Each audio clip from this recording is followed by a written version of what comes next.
Transferring wealth successfully starts with asking yourself questions that will give your family a better life now and for generations to come.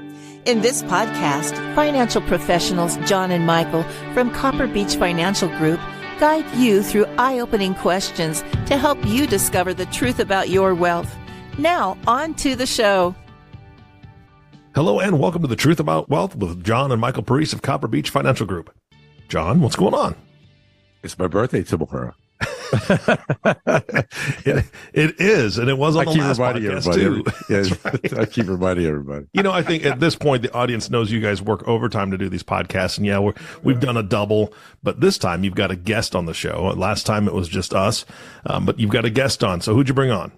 Yeah, well, we brought on Kyle Hanson, Director of Business Development with Madison Insurance Group. How you doing, Kyle? Hey, I'm doing great. How are you all doing today? Doing awesome. Fabulous. Excellent. Thank you for having me out here. It's exciting for sure. Yeah, no, I'll give our audience a little bit of a background, but Madison Insurance Group hosts a conference every year, which we were attendees at last year back in November. And Kyle made a really awesome presentation on enterprise risk, which is a topic that really, I think, affects business owners and businesses that they're probably not really thinking about. And just, we were very impressed with your presentation, Kyle, and we thought, hey, this would be a great topic for our podcast. So here we are. Excellent. Yeah. And it's a fascinating topic. Truly, it's a fascinating topic. It is one that I started looking into quite a bit in the last, I would say, 3 years or so since working for Madison Insurance Group, but has also had a profound impact on even the way that I look at the world. So to be able to have an opportunity to talk about it, no matter the situation, is really exciting. Yeah, well, let's get into it because sure. maybe start off with this concept of enterprise risk and how you define it and what is it. I think that's obviously a natural starting point here. Yeah, absolutely. So when we think about enterprise risk, we think about the idea about a company and its ability to do what it's supposed to do, right, hinges on certain things being in place. And often when we sit down and want to talk about, like, this is where our company is going, what we really want to talk about are the strategy meetings, right? What are the things that allow us to have market share? How do we differentiate ourselves from, our competition? How do we grab funding so we can do, M&As or all of that? And that's all really great and exciting things. And often, truly, the idea about risk management kind of gets pushed to the side. And I understand it because, and I have to say this from the get-go, and so people don't click pause and move on as they're listening. They're like, oh, no, it's another conversation about risk management. But enterprise risk management is an evolved version of risk management that not only looks at the potential downsides of an organization, like the slip and falls and the fire hazards and all of that, but also the upsides. And so it's really looking at we like to call it a holistic approach, meaning it goes through and looks at all of the uncertainties that could happen, and specifically how those uncertainties could either benefit or detract from an organization's ability to reach its goals, its core business objectives. And in that way, I find it a massively compelling not argument, but a concept to really embrace on just the day-to-day life, because we're not talking about, being afraid of the risk that might happen, but we're also we're talking about really monitoring and observing and then seeing how we can respond to the basic risks that an organization might face as it goes throughout its day-to-day life. Yeah, I mean, and that's, obviously your company is in the insurance industry, and yeah, I don't think this conversation really probably will touch a lot on insurance. I think this is really just sort of almost transcends that specific solution, if you will, to the problem of risk management. But I really like how you phrase that, Kyle, because it's not something that most businesses are spending a lot of their time, their day-to-day lives working on, but it's pretty important. So maybe why don't you expand a little bit, if you don't mind, on this concept and maybe some of the things that you guys are seeing on your end within this topic of enterprise risk. For sure. And you're right that, our program, Madison Insurance Group, specializes in enterprise risk insurance, meaning there are certain types of enterprise risks that are very low probability, but high catastrophic losses to business income triggered by certain events that you can purchase insurance for, through our program on a direct procurement basis. That's kind of what we do. But when I think about, and this is actually the journey that I went down, thinking about enterprise risk insurance, and I started breaking it down, it's like, okay, I kind of understand what insurance is, but what is the enterprise risk part of it? And you're absolutely right, is that the conversation, insurance is only a small portion of the enterprise risk conversation. And what do I mean by that is, if you think about the basic insurances that you might have for a business, you might have a property insurance policy, or you might have a general liability policy or professional liability policy. But just because you have those insurance policies doesn't mean that you don't go and think about the basic measures that you need to respond and mitigate and protect against risks that could happen, especially downside risks that could happen in your business. So you're still locking your doors, right? You're still having training to your consultants and making sure they're offering best practice advice. You're still putting, mats down as customers enter the door to prevent against slip and falls. Insurance really focuses on something called pure risk, meaning there is no potential upside to it. It's either there's no gain or there's all loss. That's really what insurance focuses on. But enterprise risk expands beyond what is basic risk management, in which you would really think about insurances as well, but you expand beyond it and look at the potential upsides that could occur arising out of the uncertainties. We think about how businesses every single day take risks. And once we start thinking about it, we can start appreciating the idea of risk, meaning we can't actually own and operate and run a successful business without being intentional with the risk that we take. And a part of that, I personally feel, is to take a step back and kind of redefine how we're thinking about risk on a day-to-day basis. When I started thinking about the definitions surrounding enterprise risk, I started breaking it down. I'm kind of an academic in my background, right? And I looked at enterprise and risk and insurance. And what's interesting, what I found, is that the standards, the international standards that are out there that define risk, really define it as an uncertainty, right? International organizations for standardization is this, international frame. It's an organization that allows for standard frameworks for a bunch of things. And 73 is one of their guides and standards, and it defines risk as the effects of uncertainty on an objective. Now, talk about how opaque that might be. But once we start digging into it, right, that effect might be positive, that effect might be negative, or that effect might be neutral. And it's uncertain. And so now we're just kind of spinning in this world that realigns our understanding of risk as a negative thing only to something that we just think about every single day. I liken this to a conversation that I had with a buddy of mine only a few years ago.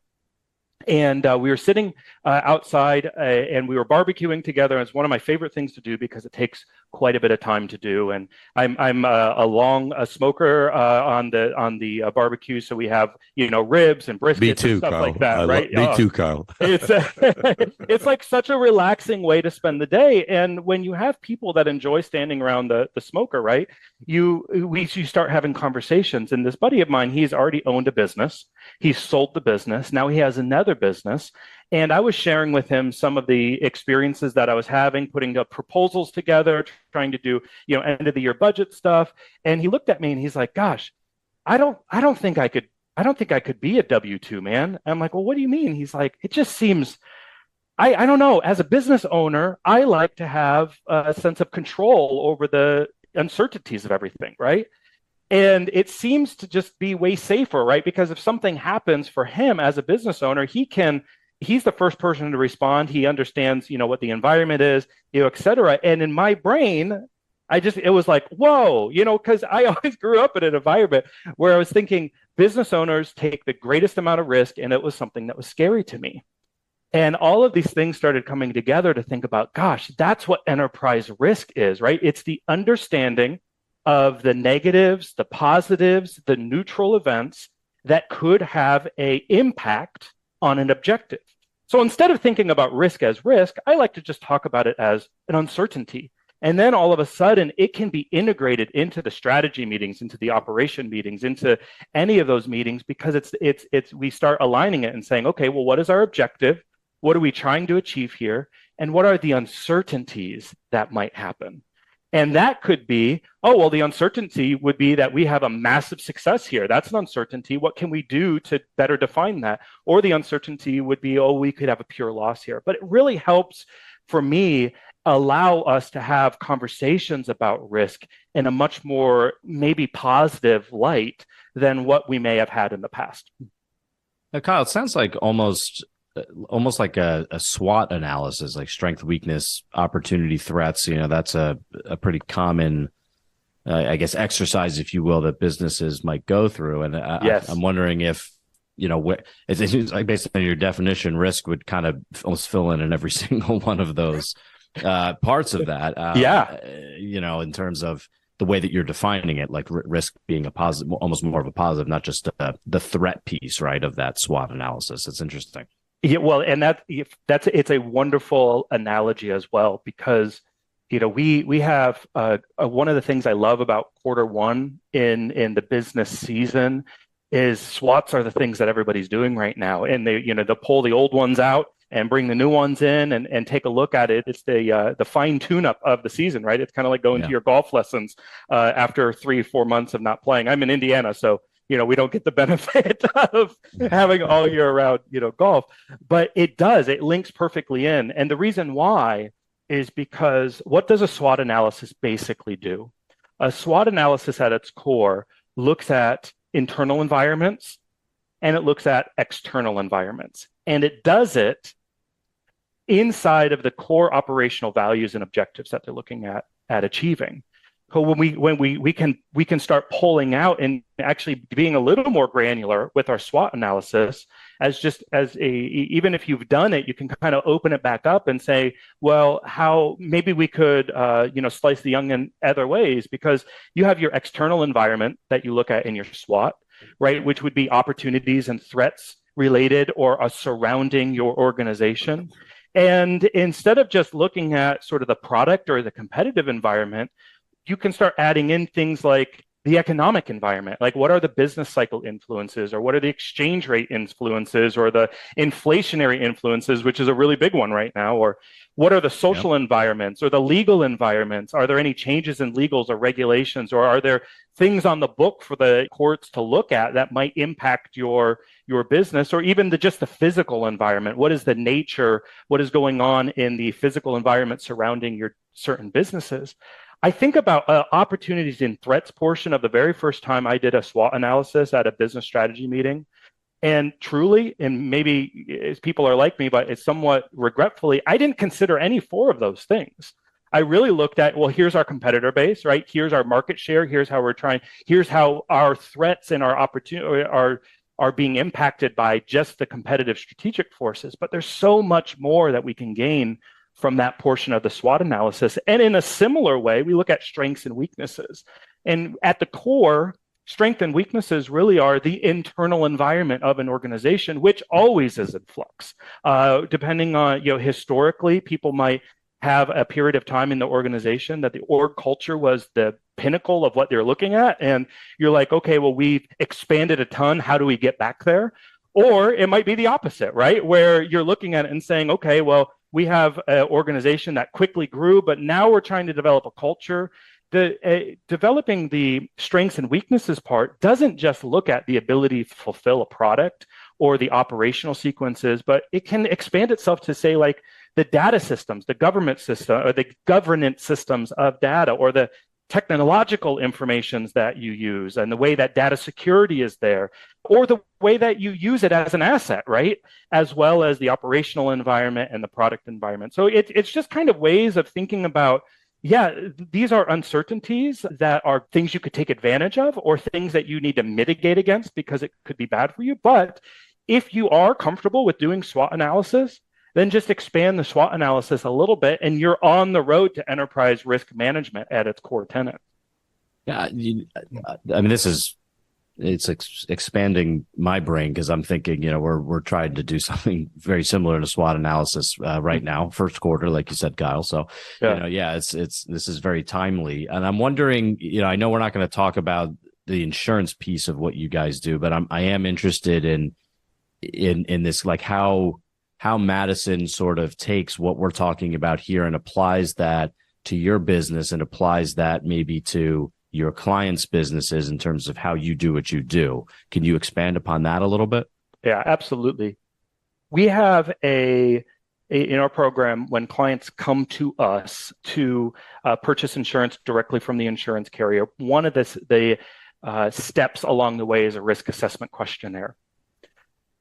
A risk assessment questionnaire is basically looking at the various stresses that an organization would have on certain pure insurable risks. And our program, because we focus on enterprise risk, what our insurances are specifically looking at are losses of business income arising out of triggering events like a loss of a key person or a loss of a key supplier or a supply chain interruption, cyber events, etc. I mean, if you think about all of the things that have happened in the last 3, 4, 5 years, some of this stuff is very top of mind to people. And what will happen is businesses will have the opportunity to go through and list their key vendors and list their key contracts. And a part of the request of the carrier for underwriting is actually writing down the percentage attributable gross revenue to the risk of losing that specific vendor. And I have to say, it is a very eye-opening process for businesses to go through if they have never gone through this type of process before. Yeah. Because if you have a small business or any of the small businesses that I know, the business owners are working day in, day out, night in, night out, right, to be able to build their business, to increase the relationships around the community, and to foster the vendor relationships and supply relationships that make the whole thing work. Sitting down and saying, okay, well, I've had this vendor, say, for the last 15 years, we have a really great relationship. Now taking the time of saying, well, what would happen if that vendor was no longer there, God forbid, for some reason, right? What would happen to the potential gross income that you, during the time that you lost them, and you're trying to rehabilitate that event? And so these are kind of the surrounding ideas around our insurances. And of course, if people are interested in looking at the insurances, we always default to the insurance coverages for real, coverage information. But this is, I think, one of the most beneficial processes is that risk assessment questionnaire, is to sit down and really take stake of, we're not talking about slips and falls and properties and the standard P&C insurances you would normally do. We're talking about insurances that are above and beyond it. And because of that, often the assessment of looking at those uncertain pure risks are above and beyond what the standard assessments would have been, in the past risk management practices. Yeah, I think that risk questionnaire, and we've had many of our clients that have worked with Madison Insurance Group and have gone through that process. And from my experience, I would agree 100%, Kyle, that is a really good exercise to go through, because most of the businesses that have gone through it really haven't, to your point, looked through all of those risks or even really considered it. So that risk assessment questionnaire really does get you thinking. It's like, well, wait a minute, I do have that key vendor or supplier, or gosh, what happens if I do lose that key person within the organization? What's that going to do to the income of the company, right? So this enterprise risk concept is something that a lot of businesses aren't thinking about, because like you said, they're going through the day-to-day management of running their company, and that's just a huge responsibility. And this sometimes, I don't want to say falls through the cracks, but it's just not top of mind. And so going through that exercise is really, really eye-opening in many of the instances, and has really helped, I think, protect a lot of the businesses in terms of, how they want to take advantage of those opportunities, right? I mean, maybe you have a strategic advantage in your business that sets you apart from your competitors, but I think of, our business and some others that we've worked with. Yes, that is an opportunity, but you also maybe are going in a different direction that could cause some exposure. This risk assessment questionnaire, this enterprise risk protection really can I think, give you the security to move forward with your business model in a way that you might otherwise not do without it, right? So that was a long-winded dissertation there, but I agree 100%. No, it's really great. And sometimes when you look at looking on the sales side of things or the marketing side of things, sometimes doing the risk assessment questionnaire can help you think about how, what does differentiate you. You talked about, the vendor relationships that are key and strategic to your organization. Well, that's actually a plus add. That's something that you have over your competition. And maybe if that relationship is sound enough, you can, move that up to the marketing side, right? Of saying, like, this is the reason why that you should come to our program as opposed to our competitor program because of X, Y, and Z, the relationship strengths that we have in either our supply chain or our key suppliers or our vendors, et cetera.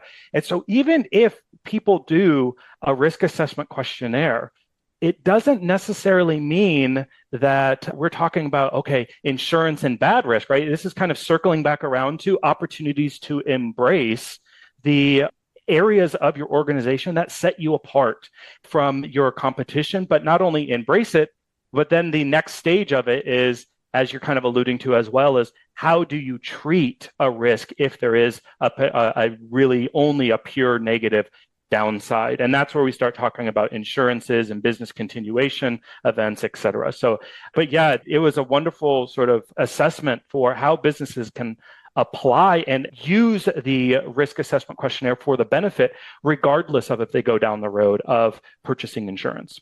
Hey, Kyle, this is John. Real quick, I might be putting you on the spot. I apologize. Is there a case study that you can remember where this enterprise risk was a positive or a negative to a particular client of yours? Yes, for sure. And, it's interesting because when clients come into the program and they're completing the risk assessment questionnaire, they have the opportunity to take a little bit of time and really reflect on these areas surrounding their business. And sometimes that allows them to unveil areas that they may have overlooked or at least have taken advantage of in the past. And a couple of them come flying up to the front, but one of them was a key supplier relationship that a business had. I'm not going to name the business, but what they realized is that this key supplier relationship was something they had for years and years and years and years. And it was, if you were to do a standard assessment of like vendor relationships and saying, okay, great, just green, yellow, red. Green means we have an awesome relationship. We meet all the time. We're constantly renegotiating contracts. Accounts receivables are great. It's an awesome green vendor, right? Or if then you have, yellow and red, you can kind of fill in the gaps for what those might be for yourself. But this would be a green vendor, like somebody who is really important to them. And so they start going through the risk assessment questionnaire and they write it down. And then the next step is how long you've been with them and what do they do? What do they do for your company? And then lastly, what is your attributable gross revenue associated with that? And I think that this one was something like 85% of their gross revenue was attributable to this specific supplier. And that's no small chunk, right? It wasn't necessarily the highest purchasing item. It wasn't the most expensive item on the picture for them, but it was definitely a very important item that if they couldn't fulfill that, they wouldn't be able to do what they do. And all of a sudden that started racking their brains into thinking, oh, we need to get some contingency plans in place in the background, regardless if we go down the insurance idea, but we need to get some contingency plans in place to be able to make sure that if there is an interruption event, meaning that we lose this supplier, what do we do? How can we rehabilitate from that? And how can we kind of make quick shifts so that we don't have a massive interruption, not only to our operations, but also a hit, a breach to our reputation of fulfilling, some of those orders. So yeah, it was a powerful case study, for me. And what was also really great about me being able to hear that conversation is that it was very early on in my time with the company. And it was, again, one of those light bulb moments. This is the thing that makes me so passionate about the idea about enterprise risk management, because you have really wonderful, amazing business owners who are super passionate about what they do. They're very strategic about what they do. They dot all the I's and cross the T's. And by applying enterprise risk management to their company, they not only benefit their company in a positive way, but they also allow for them to kind of fill in the gaps and make the uncertainties and the downsides a lot more tolerable if they do happen in the future. Yeah, and all this from our perspective, our audience has heard us talk about this before, but you know, when we work with a family or a business owner as a family CFO, you know, we're not necessarily going to be looking at this business enterprise risk at a really, really detailed level. Most of our families have qualified people within the company that really specialize in that, and we certainly help where we can, but that's not our focal point. Where we focus is more on the family side. And when you look at a business as a percentage of value of a family's overall net worth, from our data that we look at with our families, it's usually averaging, I think, around 75% of their net worth. Wow. So yeah. We talk a lot about, you know, protecting that value for the family, and, you know, these enterprise risk issues, the case study and the story you just told, Kyle. I mean, that's such a huge part of it. So it's not just at the business level, of course, but also at the family level where we want to focus on. So again, I think this all is coming together, and I think that it's important for families and business owners to look at that aspect as well. Hey, Kyle, let's move to the insurance solution. Can you outline some of the enterprise risk coverages that you guys have? Because they're pretty unique, and a lot of people don't really get clear on what that means. So if you walk through some of the policies, and again, if you have a case study where it had a benefit to a business owner, that would be great too. Absolutely. The enterprise risk insurances that are available to directly purchase from the insurance carrier. And I will just add a disclaimer that I'm not an agent. I'm not a broker. I'm very much a part of the sales and marketing team at our company. And so when I'm describing this stuff, I'm not describing it for the benefit of the insurance carrier. With businesses, when they purchase these insurances, are purchasing directly from the carrier itself. But with that said, the coverages that are available are a unique opportunity to be able to purchase insurances above and beyond what would be the standard P&C insurances that you might get through your agent or your broker direct. And these are available out on the commercial market. They are, I will say, they're expensive, and part of the way that our structure is set up is that the benefit of the structure kind of allows for the expense of purchasing the insurance to make more sense for the business owner. But the types of insurance coverages that we would have are things like loss of business income arising out of a loss of a key person. If you think about all the key people that might be in your business, what would happen if for an event outside of your control, all of a sudden that person was gone? Would you potentially lose business income? Other questions like loss of a key contract or a loss of a key customer. Do you have undiversified customer and contract bases where those are the people you primarily earn your revenues through? That could be those are the ideas surrounding the loss of business income arising out of a loss of a key person or a loss of a key customer or a key contract. Same thing with losses of business income. That's for all of these policies, by the way. Loss of business income is defined as a loss of a net income and not gross, but loss of income arising out of a key supplier. That's another big one. But we look at, or a key referral source, right? And so we look at some of those business income interruption events that surround the business, but we also can go to outside forces as well. Things like regulatory and administrative investigatory actions. Are there regulatory agencies that oversee all of the work of your business? If they are, could they investigate you, and could that investigation, incur expense losses and that type of thing? So regulatory investigative transactions. That's one. One of the types of coverages that is difficult to talk about, but very important, especially in a very globalized world where business owners are traveling all across the world to be able to do their work and land their deals, are things like kidnap, ransom, and extortion, right? God forbid that something happens to a business owner or a family member of a business owner when they're on a trip somewhere, and they are, and the business has to recover from that and in a financial way, whether it is, paying ransoms and stuff like that. And it's interesting when we talk about that. I had somebody ask me one time, they said, that seems like a really kidnap, ransom, and extortion. That seems like a really obscure policy. What's the probability of any of these things happening? And I'm like, well, the reality is all of these policies by nature are low probability, very low probability, but catastrophic events that could happen. And we had a business owner that one time that kind of walked away from the initial introduction to our program. And this was actually before I arrived in the program. This was, years back.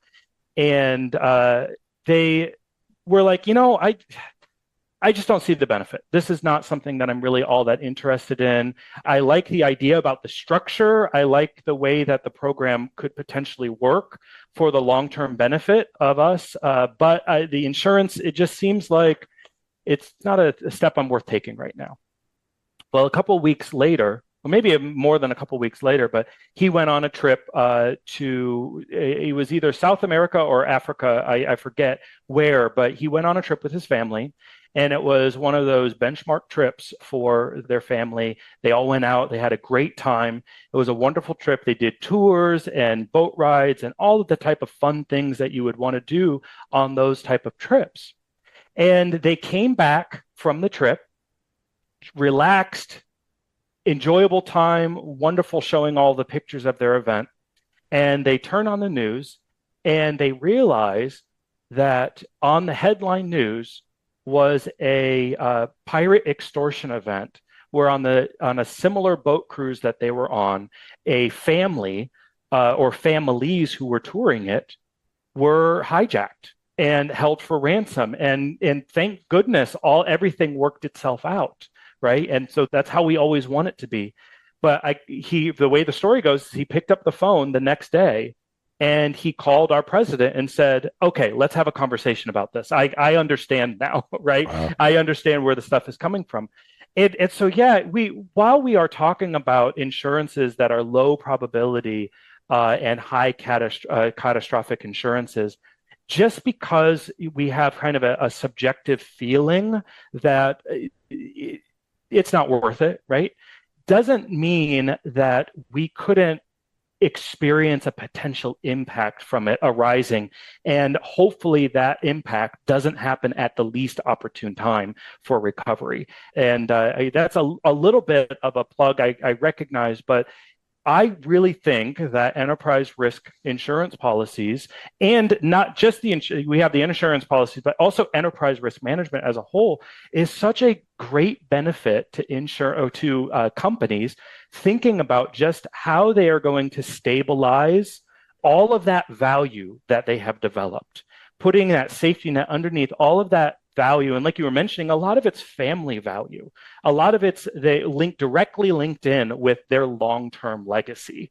What are they going to do on a day-to-day basis to make sure that they get the best of the best for their businesses and for their family? Yeah, and full disclosure, obviously we have a policy with Madison. We've had it for years, policies. Yeah. We have cyber risk, which is big concern of many people. We have loss of key customers. We have legal defense. We have employment practices. We have E&O coverages. We have about 7-8 policies because those are all big risks for us as an enterprise. Yeah, we cover all of them via insurance because there's no other way to deal with it. It is what it is. We love that concept. We've been part of that world for many years now because we recognize, as Michael said, if you think about what we do as a practice, we manage family risk and their exposure to some of these elements. But ours is more on the tax side or asset protection side of protecting family wealth, but it's all risk management on both sides. So it's an interesting conversation to have. And Kyle, I think we went a little long today, but this topic is always important to bring up. To your point earlier, people push it aside because it's not something they want to focus on. But I think it's extremely important, especially after the pandemic. I think that opened a lot of people's eyes to what risks were out there they didn't even recognize, but they did after the pandemic. So I think that kicked it to a little bit of a high gear. But like anything else, once that kind of fear goes away, people go back to their normal way of doing business. So just keep reminding people this is a focus, which we do every year with our families. I think it's very, very important. But I want to thank you, Kyle, for your attendance today. You're outstanding, and you didn't disappoint. That's for sure. Oh, thank you for inviting me again. It's an absolute pleasure, and so thank you. Well, Kyle, thank you so much again. Is for our listeners who may be hearing this and thinking more about, their own risk management in their business, how do they get in contact with you, and what recommendations would you make? One of the best ways that they could get in contact with us is to be able to move through, advisor networks that we have, such as Copper Beech. You guys have a long-term relationship with us. You understand, what we do. You understand how the structure itself can benefit in the long run. We didn't even get to that part, right? But you guys understand how all of this works. So if somebody is interested in, going through the idea about the risk assessment questionnaire that we talked about here, call up John and Michael, connect with them, because they will be able to interface us together. And be able to help you along that path. But then the other thing that they'll be able to help you to, which is really also important, is the great benefit that the specific program we're talking about here, can have for that business and that family's legacy, because that is something that we don't want to overlook here. But I want to be able to leave it to John and Michael to be able to fill in that part of the story. Be our pleasure to help, no doubt. For sure. All right, gentlemen, this has been fantastic. Kyle, appreciate all the information. Good things to think about. Guys, Copper Beech, you're at it again. I mean, this is another amazing guest that you've brought to your clients. So I thank you for that. And of course, our last thank you goes to you, listening audience. Thank you so much for tuning in and listening to the Truth About Wealth podcast with John and Michael Parise. If you have not subscribed to the podcast yet, please click the subscribe now button below. This way, when John and Michael come out with a new podcast, it'll show up directly on your listening device. And we humbly ask that you share this podcast, rate it, and leave a review. This actually does help others find the show. Again, thank you so much for listening today. For everyone at Copper Beech Financial Group, this is Eric Johnson reminding you to live your best day every day. And we'll see you next time. Thank you for listening to the Truth About Wealth podcast. Click the subscribe button below to be notified when new episodes become available. The information covered and posted represents the views and opinions of the guest and does not necessarily represent the views or opinions of Copper Beech Financial Group. The content has been made available for informational and educational purposes only. The content is not intended to be a substitute for professional investing advice.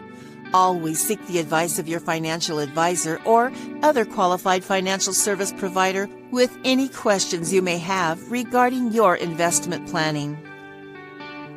This material is for informational purposes only. Neither APFS nor its representatives provide tax, legal, or accounting advice. Please consult your own tax, legal, or accounting professional before making any decisions. Copper Beech is not affiliated with American Portfolios Financial Services, Inc. and American Portfolios Advisors, Inc. Securities offered through American Portfolio Financial Services, Inc., a member of FINRA SIPC, investment advisory and financial planning services offered through American Portfolio Advisors, Inc., an SEC registered investment advisor. These opinions are subject to change at any time without notice. Any comments or postings are provided for informational purposes only and do not constitute an offer or a recommendation to buy or sell securities or other financial instruments. Readers should conduct their own review and exercise judgment prior to investing. Investments are not guaranteed, involve risk, and may result in a loss of principal. Past performance does not guarantee future results. Investments are not suitable for all types of investors. Copper Beech is an unaffiliated entity of American Portfolios Financial Services, Inc. and American Portfolios Advisors, Inc. Any opinion expressed in this forum is not the opinions of American Portfolio Financial Services, Inc. and American Portfolio Advisors, Inc., and have not been reviewed by the firm for completeness or accuracy. American Portfolios and Copper Beech Financial Group are not affiliated with any other named business entities mentioned.